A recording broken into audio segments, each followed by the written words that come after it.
Yo, what's good?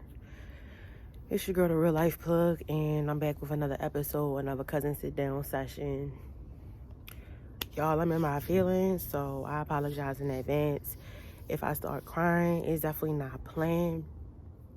But I tell y'all all the time, the best time to make content is when you're going through something. So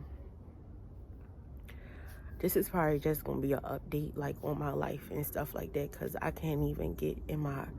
I was ready to do some poetry and shit like that, but I'm not even in that mind space. Like, I was just spitting some bars in my head, but now I just want to tell y'all what's going on, so that way when y'all see when y'all see me cry, you understand why. So obviously I'm a black woman. I'm gonna tell y'all a little bit about myself. I'm a black woman. My mother is British West Indian. Our family hails from Dominica, Guadeloupe. Yeah, and most of our family lives in London, England. We have absolutely, on my mother's side, we have absolutely no biological family here. Here being America. My father is a black man. My grandfather was a black man. I think first generation descendant of a slave. I think my uncle could have been lying. I don't know. Don't quote me. But both my grandfathers was. My grandfather was a farmer. My family lives on the land where they farmed and shit.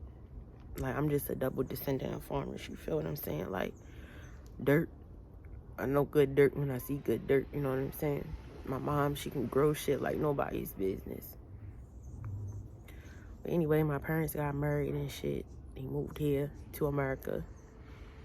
My dad was still in the Air Force. My dad was in the Air Force for like 27 years, you feel me? My father's family lives in Alabama. I don't know if I said that, but my father was in the Air Force for 27 years. And so with that came a lot of moving and things like that. So I was born in Las Vegas. I don't know what the assignment was, how we ended up there, whatever the case is. I was born in Las Vegas. My parents got divorced before I was like 2. Wasn't even walking yet, so I don't even know, about that part of their lives or how we ended up in Vegas. But I was born there. We left Vegas in the winter of '99, and we moved to Baltimore.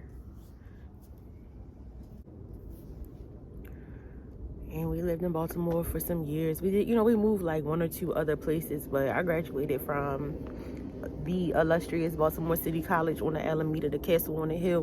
Gang class of 2012. Our class reunion is coming up, but I wasn't nobody in high school, so I ain't going. Boom, that's the backstory. So now we're going to talk about what is on my mind, like what has me down. Because as y'all can tell, like, my energy is not nowhere near like what it usually is. And I am grieved. I ain't even gonna lie to y'all. I am grieved. Y'all been with me since Atlanta, so let me just back up a little bit more. From January to like a little bit of February of last year, I lived in Virginia. The Commonwealth is not nobody to play with. I don't like the Commonwealth, and they don't like me. They made my life a living hell. I don't like the state of Virginia. I got a few homies that I fuck with, and that's it. Other than that, I'm not fucking with Virginia. Then I lived in Miami for a little bit. I lived in Miami for like 3 months. And then combining all the time that I spent there, between August and November, like, I lived in Miami for like 6 months last year.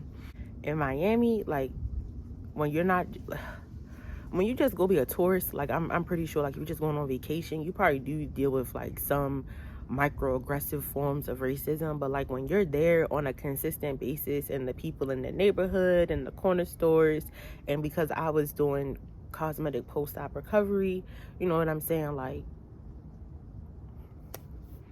I became like a regular face around the way, you know what I'm saying? Like, I was treated so bad by people that were not black, because I did not look like them, because I did not speak the language. They would follow me around the stores. They would call me little nigger girl with the hard ER. But y'all Hispanic though. I'm not understanding. But anyway, or of Hispanic descent. Anyway, I got treated really bad in Miami. Like, I didn't allow it to, overtake the whole experience that I had there. I mean, I love Miami. It's one of my favorite places on earth. I had never been there for vacation before, and I had just upped and moved there for, you know, to work and shit like that. But I dealt with being assaulted and the justice system not really giving a fuck, nor the nursing home really giving a fuck about what happened to me, to dealing with blatant racism for at least half of the year. Then when I moved to Atlanta, like, Atlanta really wasn't that bad. It was more so the black on black racism that I encountered while I was there that really, I'm not gonna say it put a bad taste in my mouth. I love Atlanta. You know, so I dealt with black on black racism there. Then I went to New Mexico, and that was really just like the beginning of the tip of the iceberg for me. Like, they were so racist there. The things they would say to me, like, you know, black people, we can laugh and joke about the things that happen to us with each other. But if you're not black, like, you just not gonna get it. Like, you're not gonna get it, or it's gonna get annoying, or it's gonna get old. And it's just like, you know what I'm saying? You got to be a strong person to be around me, because I'm a strong person too. Like, I got mad at my friend the other day because she told me that I don't have to be strong. Being strong is not who I am. It's a characteristic. And it really frustrated me because I was trying to, in my mind, figure out how to not be strong. I don't think that works for me. I don't know what that entails of. And I don't think anybody can tell me what that is. But anyway, so I dealt with a lot of racism in New Mexico. Followed me around the store. Manager at the store walked up to me like, hey, don't be coming in my store starting no drama. Like, just craziness. A little boy told me like, oh my God, I never seen a black girl before. Can you take your hair off? Like, I'm talking to another black person. That shit would be absolutely fucking hilarious to us. You feel what I'm saying? But I don't have no other black people around me right now. So it's definitely taking a toll on my mental health. I've been around black people my whole life. You feel me? I'm not one of those people that's like shut off to, you know, learning new things about new people or cultures. I'm very inclusive. I like that shit. Teach me about your culture. Like, I don't want to be ignorant. I want to know more about what's going on in the world. If y'all didn't see the show Them on Amazon Prime Video, or was it a show? Yeah, the show Them. When you are not with your people, that shit fucks with your mental, yo. And I'm sorry, Ma, I know you don't like when I cuss and stuff like that, but I'm just being honest. Like, my mental health has not been the best. Like, I've been pushing through and trying to, you know, just like overcome it and shit like that. But today was the straw that broke the camel's back. So I'm actually sitting in the backyard, and this lady can probably hear me, and I want her to hear me. So this lady, this descendant of Caucasus Mountain residents, I'm in my fucking bedroom, and I have I'm not ceiling the floor, but I have big windows in my bedroom, and I can literally see into my bedroom from where I am right now. It's lots of natural light, which is why I don't have curtains. So we got here, I'm unpacking my shit. This lady is taking pictures of me through the fucking window. Now, my initial reaction is to come be like, da da da da, light that ass up, fire upon your head, fire. But I don't, because this does not just include me. This is not just a me thing. My choices and decisions affect the rest of my team. So I come out, I introduce myself, you know, whoop-de-whoop, keep it real cordial and shit like that. Cool. Apparently, yesterday, something transpired over the weekend that this lady tells the landlord something, and the landlord is telling us that she needs to have a meeting with us. It's urgent, this, that, and the third, da da da da da da da da. So we're getting ready to have a Monday morning meeting, and the first topic is old white women taking pictures of brown and black girls perversive or racist? And I said it's both. It's both, because what the fuck are you taking pictures of me for? Why are you fucking taking pictures of me without my motherfucking consent? Why are you even looking? Let me see something. You got to be looking pretty fucking hard through these windows to even see in my room, for real, because of how the house behind the fence right here, you feel me, and the house up there, you got to be looking pretty fucking hard to see me. But then again, I'm black, so maybe I pop the fuck out on these yellow ass walls. So maybe you never seen a fucking black girl putting some shit away before. But either way it fucking goes, ain't no need for you to be taking no motherfucking pictures of me at all, period. You feel me? But I've been chilling. Had the music down low. I turned the music completely off at a certain point in time, and then I played music off my phone. And then, even then, I only have it but so high so I can hear it right on my person, not so it's playing all through the house and shit like that. You feel me? Because I'm grown. I've lived with a lot of people in my 27 years, so I know what it's like to share a space. We live in like a triplex. It's not a duplex. It's like a triplex. Either way it goes, I know what it's like when you live in a multi-layer building or infrastructure. It's certain shit that you can't do at a certain point in time of the night. So we getting ready to have our Monday meeting, and that's the first topic that comes up. And you know what? At this point, I'm just fucking fed up. I'm fed the fuck up. Like, I just feel like it's always something. Like, I can't change the color of my skin. We was in fucking Walmart. I ain't even posted the video yet, so I need to go ahead and post the video. We were in Walmart a week ago, and the fucking lady at the front door, all these people that were not black went ahead of us. You feel me? She looked at the receipt, looked at that shit, moved it out the way. You feel me? I was even talking to the security guard because I've done security and I've done loss prevention.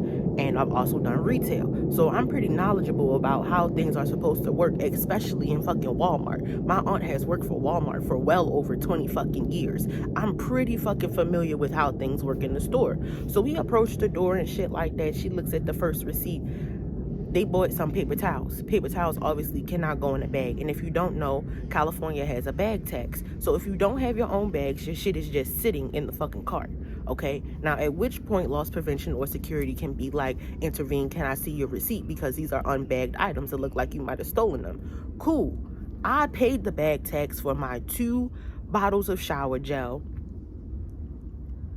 and probably like 3 bowls of noodles and whatever the fuck else I had in there, but it all fit in one Walmart bag. Y'all know Walmart bags are not that fucking big. All my shit fit in one fucking Walmart bag. This lady is really like, no, I need to see her receipt. I need to see her receipt. What do you need to see my receipt for? My shit is in a crisp, fresh ass, just plucked off the ream Walmart bag. What you need to see my receipt for? What you need to see the receipt for is the fucking paper towels, because they're not in the bag and you've already seen the receipt for that shit. So why are we still standing here? So my friend's like, oh, check your pockets, you know, look in your bag, they, you know, trying to help me go through my fanny pack and shit like that. At which point I felt hella embarrassed.